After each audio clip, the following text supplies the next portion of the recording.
보스니아 거기선 대체 무슨 일이 있었습니까? 지금은 기억에 많이 잊혀졌죠. 하지만 보스니아 내전은 한때 전 세계 사람들이 생각하는 가장 치열하고 전쟁의 정말 나쁜 모습은 다 보여주는 그런 내전이었습니다. 다양한 언어, 종교, 민족이 융합된 유고슬라비아는 연방공화국이었죠. 그러다가 40여 년의 장기 집권 끝에 티토가 사망을 하고 1991년 6월 슬로베니아와 크로아티아가 독립을 선언을 하고 떨어져 나간 이듬해 보스니아도 독립을 선언을 했죠. 하지만 그리스 정교를 신봉하는 세르비아계는 결사 반대를 했습니다. 이슬람교를 믿는 사람들과는 한 정부 아래서 함께 살 수 없다는 것이 그들의 이야기였고, 그리고 그 이야기가 이 사륙전의 시작이 된 거죠. 제가 가본 전쟁 중에 제일 치열하고 잔인하게 되려면 종교랑 민족이 엮이면 돼요. 그 전쟁은 정말 눈뜨고 볼 수 없는 전쟁입니다. 근데 이 보스니아 내전이 그걸 다 갖췄죠. 종교 문제로 시작된 내전은 치열할 수밖에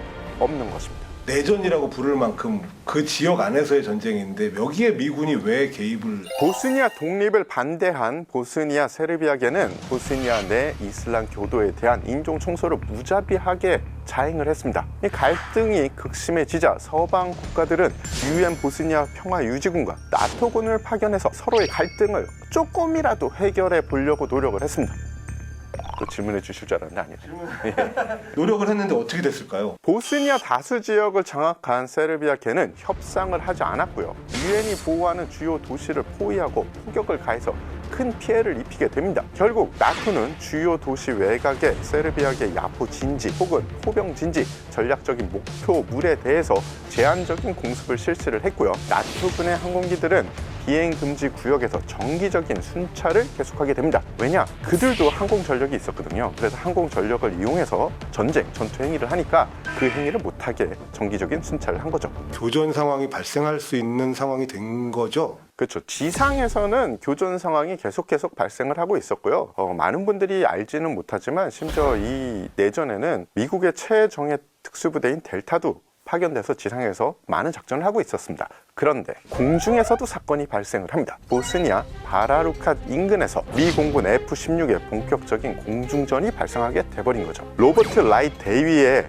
F-16이 비행 금지를 어기고 폭격 임무를 수행을 한 뒤 귀환하던 슬롭스카 공화국 공군 소속의 제-21 야스트랩 전투기 6대 및 제-22 오라오 전투기 2대와 교전을 하게 된 건데요. 이때 로버트 라이트 대위의 F-16이 제-21 한 대를 격추시켰고 그의 윙맨이었던 스콧 오그레디 대위도 사이드와인더 미사일을 발사하여 적기 한 대의 꼬리 날개를 대파합니다. 이후 다른 편대까지 합류를 하여 제-21 격추에 성공을 하게 되죠. 바라루카 사건으로 알려진 이 교전은 나토 역사상 최초의 공대공 항공전이며 참가한 미군의 손실은 전혀 없이 슬롭스카 공화국은 5대의 기체를 잃고 3명의 조종사가 전사했으며 1명이 부상을 입게 됩니다. 비행 금지 작전이라는 건 뭐고? 비행 금지 구역이라는 것은 인위적으로 설정한 공간을 말합니다. 즉 어느 지역에 내전이 났다든지 아니면 교전을 하지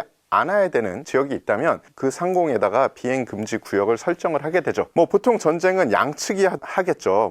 이해관계에 따라서 여러 개 국가가 양측이 될 수가 있겠지만 합의하에 그 비행 금지 구역에서는 서로 이제 전투적인 행위를 하지 않는다 혹은 비행을 하지 않는다. 만약에 비행하게 되면 먼저 알린다. 이런 협정을 하게 되는 겁니다. 그런데 지금 교전은 그런 행위 없이 바로 비행 금지 구역을 불법적으로 비행을 하다가 교전이 붙게 된 거죠. 그리고 이 교전이 굉장히 잘 진행이 됐잖아요. 그럴 수밖에 없는 게 F-16 전투기와 슬롭스카 공화국의 전투기는 세대 차이가 나도 너무 나는 전투기입니다. 그렇기 때문에 그냥 너무너무 쉬운, 공중전이 그렇게 쉬운 게 어디 있겠냐마는 최신 컴퓨터하고 옛날에 386 컴퓨터랑 같이 붙여놨다고 보시면 될 겁니다. 말리려고 들어갔다가 그 안에서 어떤 보안관 역할을 하게 된 그런 상황인 것 같아요. 미국은 언제나 경찰 국가라고 자처하고 있죠. 또 자처를 안 해도 또 어느 정도 인정을 그냥 받고 있잖아요. 그리고 유엔에서 뭔가를 한다. 게다가 그냥 유엔만이 아니잖아요. 이건 나토니까. 나토의 가장 중심적인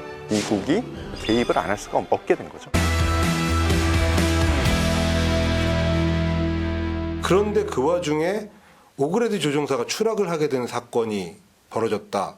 한번 우리가 당했으니까 갚아줄 거다. 우리가 나토의 공군기를 한번 공격을 해줘야지. 한을 한번 풀겠다. 보복을 하겠다. 이런 계획을 많이 짰다. 이런 설이 있습니다. 근데 이거는 뭐 어디까지나 설일 뿐 정확히 밝혀진 건 없죠. 1995년 6월 2일 F-16 전투기 조종사 스콧 오그레디 대위는 지역 감시 임무를 수행하던 중이었습니다. 감시 임무는 보통 2기 1조로 수행을 하죠. 즉 한 대가 있으면 윙맨, 저의 윙맨은 이 사람의 윙맨은 이 사람이 됐는데 즉 2대로 수행을 한다는 뜻입니다. 보스니아 물코니치 그라드 인근에서 갑자기 대공미사일 경고음과 함께 선두 라이트 대위의 기체와 오그레디 대위의 기체 사이에서 SA-6 개인풀 미사일 한 대가 폭발을 합니다. 두 조종사가 정신을 차리고 대응하기도 전에 다시 한 발이 오그레드 대위의 기체 바로 아래에서 폭발을 하죠. 오그레드 대위의 기체가 두 동강이 났고요. 윙맨은 오그레드 대위의 탈출을 보지 못했습니다. 즉, 뽕 해서 기체가 두 동강이 나면서 화염이 팍 치솟았는데 윙맨이 보기엔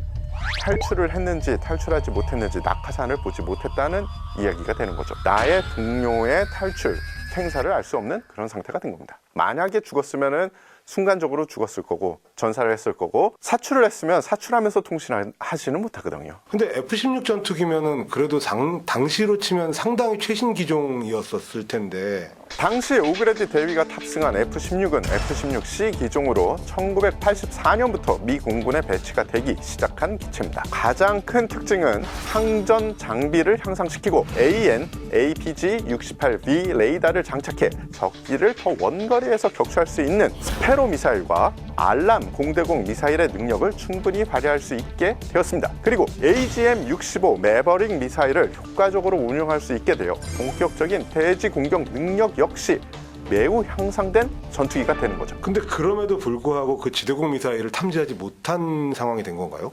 당시에 격추를 시켰던 대공 방어 시스템 자체가 약간 특별한 시스템입니다. 2K12KUB 중저고도 대공 방어 시스템은 러시아에서 개발한 이동식 지대공 미사일 발사대입니다. 혼자서 이동할 수 있는 발사대에 지대공 미사일을 얹어놓은 거라고 보시면 되죠. 나토명으로는 SA-6 개인풀이라고 부르고요. 사거리는 25km, 속도는 마입니다. 별명은 악마의 세 손가락이라고 합니다. 왜냐? 미사일이 슉 이렇게 세 개가 뻗쳐나와 있기 때문입니다. 알 수 없는 장비는 아니었어요. 4차 중동전에서 이스라엘 공군기들을 괴롭힌 물건으로 발사체계가 그 전에는 없었던 발사체계라서 이스라엘 공군기들이 굉장히 호되게 당했거든요. 그래서 그 다음부터 유명해진 발사체계입니다. 그렇기 때문에 알고 있는 장비였는데 갑자기 기습을 당해서 손쓸 데가 없었다고 표현하는 게 맞겠죠. 그 장비가 거기에 있는지 몰랐기 거기 어딘가에 있는지는 알았을 겁니다. 근데 그 장비가 나를 쏠지는 몰랐겠죠. 결국은 격추가 됐어요. 이 오그레디 대위는 어떻게 됐는지가 참 궁금합니다.